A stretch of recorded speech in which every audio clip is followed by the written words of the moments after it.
Hey guys, welcome back to the Music Hole. My name is Cole, and today we're talking about yet another 80s album. We're on an 80s run this week. And today it's going to be 1989's Fine Young Cannibals with their second album, The Raw and the Cooked. And this album is a really interesting blend of 80s dance rock plus like old school soul, with the lead singer having a really unique sounding voice. It really stands out. And another cool thing about this album is that Jules Holland from Squeeze and Jerry Harrison from Talking Heads helped work on it. Pretty much every song sounds like a single, to be honest, except for track 8, which is a pretty unusual sounding song. My least favorite, but not a bad song. Just kind of different, kind of strange. But anyways, their biggest hit from this album, which you've probably heard before, is from track 1. So let's just jump in. It's called She Drives Me Crazy.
So a constant with this album, I would say, is that the production does sound dated. It sounds very 80s, but it's never like annoying. It's never in the way of you enjoying the experience. It just sounds like it's from the 80s, if that makes sense. But here we've got She Drives Me Crazy, and already you can hear the lead singer's totally unusual vocal style. I mean, you know exactly who it is as soon as he starts singing. And, you know, She Drives Me Crazy is a pretty standard kind of love, romantic type song where you've got this guy totally in love with some girl who's just playing around with him. I mean, this poor guy, we've all been there, right? Where you've got, not only do you have a crush on somebody, but they've like responded to your crush. You know, it's not like, ooh, there's this cute girl at work that I want to ask out. And then you never really do anything about it. You ask them out. And then they say yes, and then you go on a bunch of dates, and it never really feels natural, right? It kind of feels awkward at times, but you're like, well, they're going on dates with me. They must like me. I mean, why else would they keep going on dates with me, right? It doesn't make any sense. So you're in this kind of weird limbo state where basically you have no idea what exactly this is going to turn into or not. And deep down, you know. Right? You know that this is not going to work out. That this girl is just like probably talking about you behind your back to all her friends, probably to her parents, probably to her family members. You know, like, you know, he's kind of cute, but like, I don't know. I'm not like in love with him, and you know, he doesn't really have a great job, and I don't know. We don't seem to like all the same things that I would like. You know, maybe he's not into gaming, and I really am, and that's kind of frustrating for me. You know, she's probably talking about this guy behind his back, and he's just one of us poor guys who, you know, we've got the crush on the girl, and we're trying very, very hard to convince the girl that we're worth keeping around, but it doesn't matter what we do. We're just not the one, and we got to go through that painful experience where she drives you crazy, and yeah, she's going to end it. So this poor dude. But anyways, let's move along to track 2, which is called Good Thing, another favorite of mine.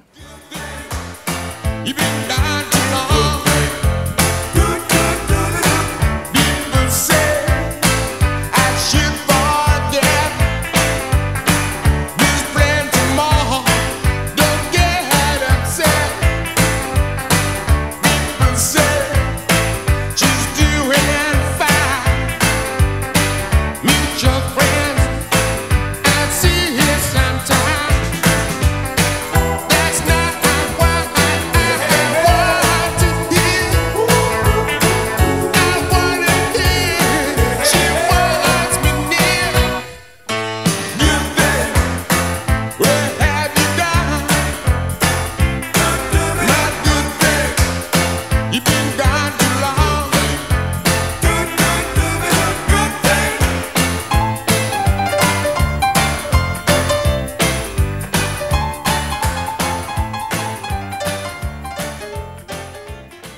So again, another romantic song. There's a lot of that going on here.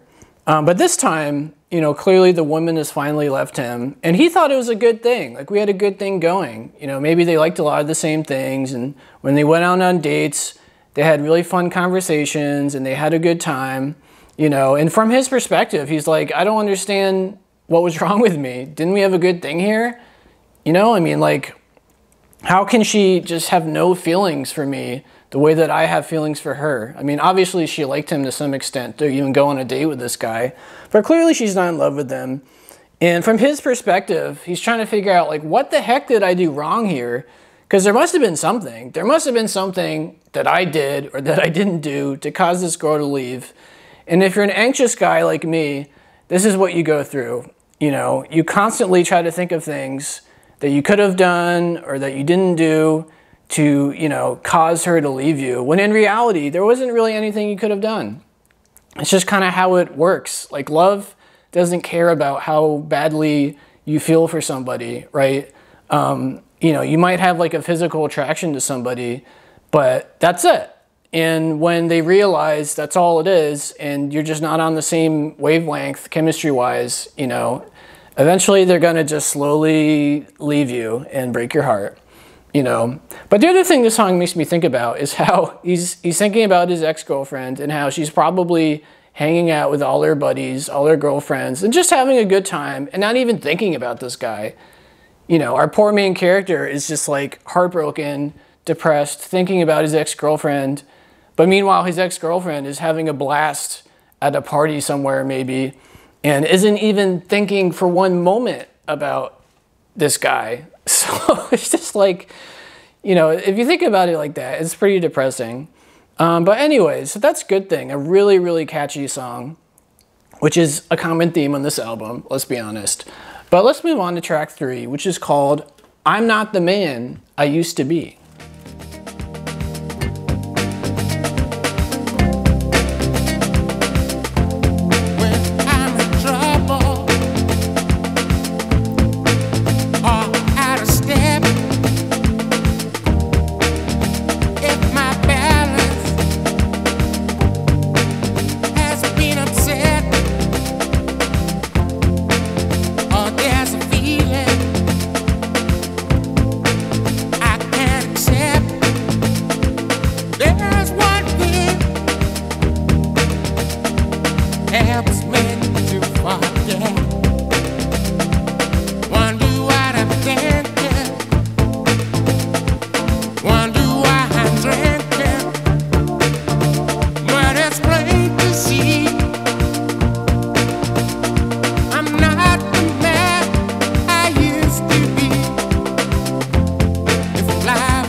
So I really, really like the philosophy going on this song, because basically you've got this guy who's a total alcoholic. You know, many things have gone wrong in his life, whether it's like he lost his job, or his girlfriend broke up with him, or he grew up in an abusive household, or he didn't have a lot of money, or whatever's going on. It could be any number of things. But basically, he hasn't been able to cope with it. So now he's an alcoholic, and he's just reflecting on this. You know, he's not the man he used to be, because when he was younger, he probably wasn't an alcoholic. He probably had a lot of hope and promise in his life. You know, maybe right now he's in his 30s or 40s, and he feels like his life is basically over, you know, because maybe he went to college and he didn't like the major that he ended up graduating with, or something happened to drive him to drink. And as far as he's concerned, you know, he's just going to drink away his sorrows for the rest of his life. But the interesting thing is, you know, it really makes you wonder how you would react to experiencing awful life predicaments and situations. You know, like, I haven't really had much traumatic experience in my life. So let's say, like, my girlfriend was murdered, or I went to war and I lost all my buddies and I lost an arm in the war, or, you know, I got drugged somehow at a party and now I'm addicted to drugs, or like something crazy happened to me where I would be really put to the test. You know, I haven't really ever been put to the test such that I would become an alcoholic just to deal with the pain. So it sounds like this guy was put to the test and he failed the test. And I don't think we can really judge this guy for ending up the way he's ended up, because, you know, in my own personal life, I haven't been put to the test. And if I had been put to the test, for all I know, I could have ended up being an alcoholic or a drug addict. I don't know. So it makes you kind of think about all these things, which I appreciate. But let's move along to track 4, which is called I'm Not Satisfied.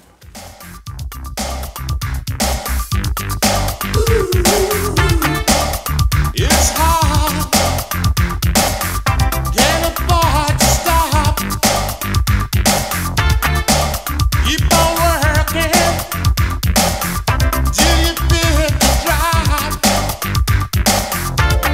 Then comes the weekend and my trouble's going.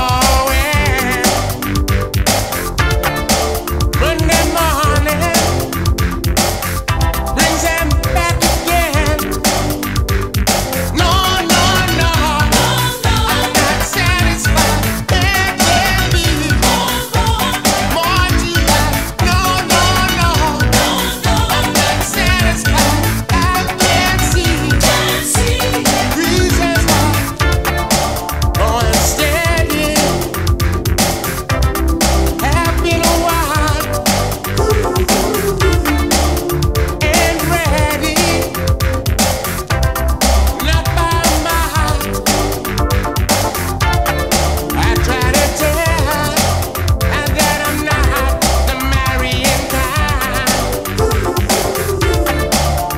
She tells me she's gonna change my mind.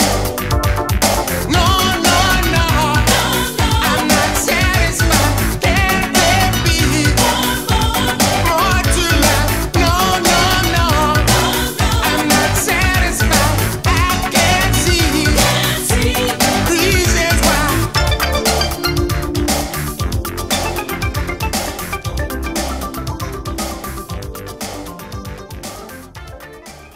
So this is actually a pretty interesting song lyrically, in my opinion, because you've got this guy who, like most of us, does the 9-to-5 grind, and we hate our jobs, and the weekend is like our getaway because we go to the bar or we go to the club and we go dance and do lots of fun stuff, hit on girls, you know, make out with girls, sleep with girls or whatever.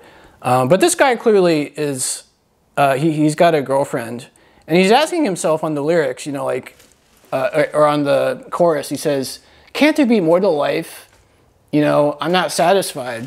But the irony is, to me, that he's got this cool girlfriend that probably wants to marry him, and he probably would end up having a family with this woman. But he's asking himself, like, can't there be more to life than just the 9-to-5 grind and the weekend, you know, thing that we all do?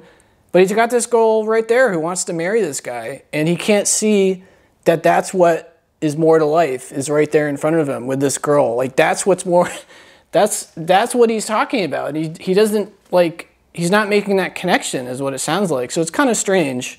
But I would say that most of us do this to some extent in different ways, where we complain about something, but we don't realize that, like, the solution is right there in front of us, if that makes sense. But anyways, another great song. But let's move on to track number 5, which is called Tell Me What.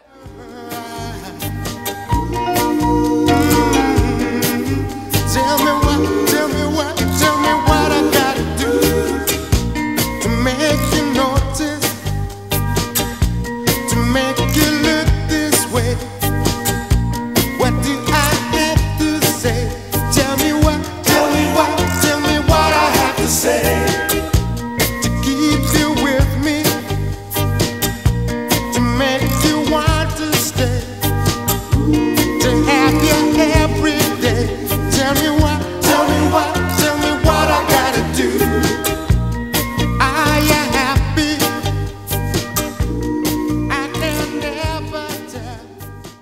So this is kind of another version of our previous song, Good Thing, where basically instead of like the woman left him and now he's wondering what he did wrong or didn't do wrong, or what he did wrong or didn't do right. Now he's clearly some other guy. There's another hero of the song who, you know, has a huge crush on some girl, and he's trying desperately to figure out what he can possibly do to win her favor. Like, is it because he doesn't have enough money? Or is it because he doesn't dress well? Or is it because he doesn't speak very well? Is it because he's not very funny? Is it because he doesn't do this or do that? You know, we've all been there. We all kind of ask ourselves whether the problem is us or whether we're even the problem at all. Because sometimes, you know, guys have a lot of trouble with this. For all you ladies out there, guys have a lot of trouble accepting the fact that there's nothing we can do to win your love. That sometimes you just aren't into us. Right? That's kind of like the whole nice guy thing, in the sense of like guys trying to be friends with girls and being nice to them in the hopes that like maybe one day they'll fall in love with them because they've been such a good friend, you know. They'll like suddenly realize randomly one day, oh my gosh, why didn't I go out with Cole? He's such a great friend and we have so much fun together, and you know, I didn't realize I was actually physically attracted to them until just now. You know, that doesn't make any sense. So the moral of the story is sometimes it's not you. Sometimes there's literally nothing you can do. Sometimes you're just not compatible and you just got to get over it. And of course, guys in general have trouble getting over stuff. We don't like to admit that there's something wrong with us. You know, because you could argue that to some extent there is something wrong with you that's not causing her to love you. Except that you can't do anything about it is the key difference. But anyways, let's move on to the first track on side B, which is called Don't Look Back.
So here we've got this guy who clearly isn't making a lot of money. He's struggling through life, and he's just totally envious of all of the people out there who are very successful, who have a lot of money, who have a hot girlfriend or wife, who have a nice big house and a cool car and a lot of friends, and they party all the time, and they play golf every weekend, and whatever it is that they have that the main character doesn't. He's just totally obsessed with this, right? And the problem with that psychology, I would argue, is if you're constantly worrying about what you don't have and you're not an ambitious, motivated person, then that's just going to ruin you, right? Unless you're totally ambitious and willing to put in the willpower and effort into bettering yourself and getting that stuff, then worrying about it doesn't make any sense, right? Because if you're just satisfied being a janitor and you don't put any effort into not being a janitor and into going to law school or something at night, then worrying about that kind of stuff really doesn't make any sense if you really think about it, because you're never going to get it anyway. So why even worry about it? Like, you know, even if you're a millionaire, you're probably not going to afford that $500 million yacht that Jeff Bezos just bought, right? So are you going to worry about that? Are you going to keep worrying about the Joneses, keeping up with the Joneses, as they say? At some point, you just got to say, this is my life situation. I'm okay with it. I'm never going to have a Lamborghini or whatever if I continue the way I'm continuing. And that's fine. I got to just be cool with where I am. I mean, that's how, from what I've read, a lot of like poor African tribes kind of remain happy because, you know, they don't have much. They have to like walk miles to get water every day. And, you know, a lot of those people are very happy. But somebody in a first world country who has a lot of money and a lot of cool things might look at them and be like, how could they be happy? They don't have video games or computers or iPhones or TVs. How could they possibly be happy? Well, on one hand, it's because they don't know about that stuff. But mostly it's because, I would argue, they're happy with where they are. And, you know, that's kind of like a Zen attitude. It's kind of like a Buddhist attitude, you could argue. It's very easy to say, but hard to actually put into practice. So I think that's kind of where he's making me think of these things on this song, which I appreciate. But anyways, let's move along to track 7, which is called It's Okay, It's Alright.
So this song is kind of funny to me. It kind of makes me think of a few things. I mean, for example, you've got this guy who's clearly having a lot of fights with his girlfriend. You know, they're not exactly doing very well. And so he drives himself to drinking, and he just wants to go out on the town to the local bar and just have some drinks and shoot the shit with his local friends and stuff and the bartender, but he can't because he lives in one of these small towns in America where basically they have this what is that law that dates back to like the colonial period? There's an old law in a lot of these old New England towns where basically all the bars close at like 8 o'clock, 9 o'clock, and you can't even buy beer on the weekends. So especially back in the 80s, it's changed since then. But in other words, it's kind of funny if you think about it, how the people who are probably going to these bars to drink away their sorrows are the ones from these small towns where they're not making a lot of money. They're like on the poverty line, right? They're having a lot of trouble being happy. So they just want to go to bars, but they can't because their town law won't let them. So it's kind of funny, kind of depressing if you think about it. But then the other thing this song is talking about is the problem with relationships, especially when it comes to small town relationships. And what I mean by that is, it sounds like these guys are maybe in their 30s, maybe even in their 40s, and they're not liking each other very much anymore. Their romance is gone. They're having all these fights. There's a lot of drama. And basically neither one likes the relationship anymore, but they'd rather deal with the devil they know than the devil they don't know. They'd rather just deal with this person that they don't really like that much anymore instead of risking being single again, possibly never dating anyone else ever again and being lonely and old with no support structure or children at the end of their life. You know, it's a big risk, especially if you're from one of these small towns where there's not that many people to choose from in the first place and everyone kind of knows each other, right? And especially if everyone knows each other and there's a lot of gossip going around, they might say, you know, when you break up with your girlfriend and you're single again, there might be a lot of gossip about like, oh, don't date that guy. You know, he has a lot of fights and he likes to drink and stuff. So in other words, it becomes a lot harder to actually meet someone else and, you know, hopefully get a better relationship going in these kind of scenarios. So this song kind of makes me think of both of these things. It's kind of funny in one hand, but kind of also really depressing on the other. But anyways, the last track I want to talk about is actually number 9. As I mentioned, track 8 is it's not bad, but it's kind of a weird song. But track 9 is really interesting. It's called As Hard As It Is.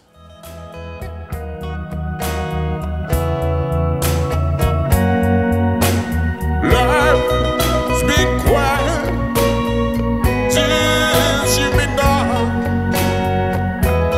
It's no fun burning for wine.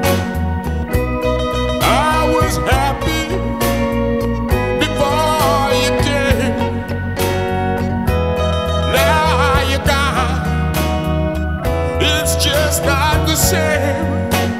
Lord knows as hard as it is, as hard as it is, they know just how hard it is, Lord. No, as hard as it is, as hard as it is, he knows just how hard it is. I missed you back. Oh, won't you come back, darling? It drives me mad, not having you here.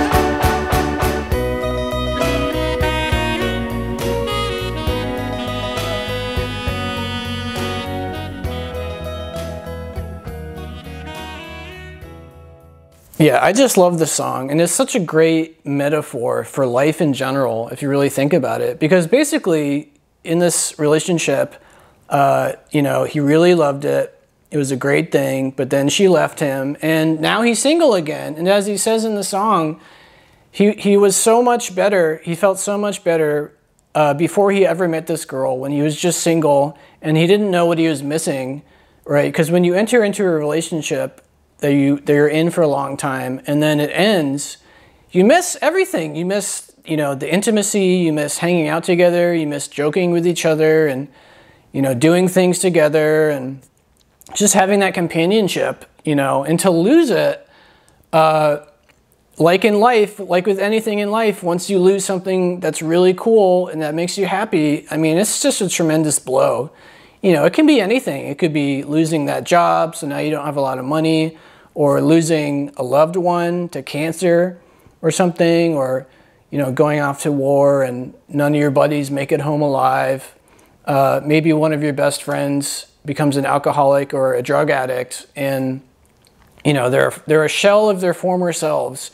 Any number of things that were once good could potentially, you know, change and basically make you wish that you didn't have that in the first place, right? Because if you didn't have these nice things, at least when it comes to like material stuff, let's say, if you didn't have the nice house and the cool job and all the money, when it's no longer there, you know, you're not missing anything because you never had it in the first place. But if you were once rich and now you're poor, I mean, that is a mental blow. That is a psychological blow, right? I think that's kind of what he's really getting at here is, you know, on one hand, yes, it's specifically about him dealing with the loss of his girlfriend, you know, but you could expand it to what I talked about before. But anyways, so that's the raw and the cooked. And by the way, the singer's name is Roland Gift. That's him right there. I totally forgot his name earlier. Sorry about that. Really cool voice. But anyways, that's the album. As I mentioned, it's very kind of 80s dance rock mixed with soul music. There's a lot of cool different sounds going on in this album. The one thing is, it does sound a little bit dated, but it doesn't sound like badly dated. It just sounds like an 80s album, if that makes sense. I really, really like it. And also, the last track, track 10, is a really cool cover of the Buzzcocks' Ever Fallen in Love. So check that one out. It sounds a lot different than the original. But anyways, hopefully you guys like it. If you enjoyed my interpretations, you know, leave a comment, like and subscribe. It'd really help me out. But yeah, that is Fine Young Cannibals. Check them out and have a good one.